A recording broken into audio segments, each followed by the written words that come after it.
வாழ்க்கைய சந்தோஷமா வாழ பழகிக்கிடுங்க.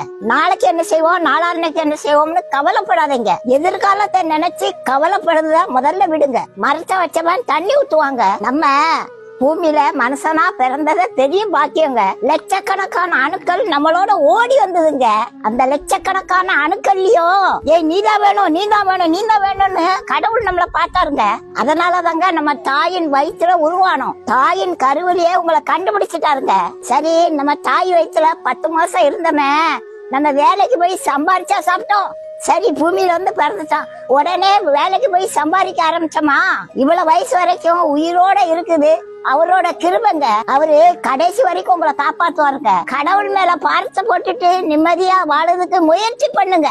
நீங்க கவலைப்படுறதுனால ஒண்ணும் மாறாதுங்க.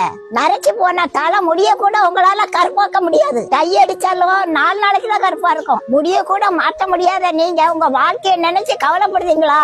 கடவுள் உங்களை ஒரு நாள் கைவிட மாட்டாருங்க. நீங்க கவலைப்பட்டீங்கன்னா கடவுளை நம்பலன்னு அர்த்தம். கடவுளை நம்பினவங்க கைவிடப்பட்டதாக சரித்திரமே இல்லைங்க.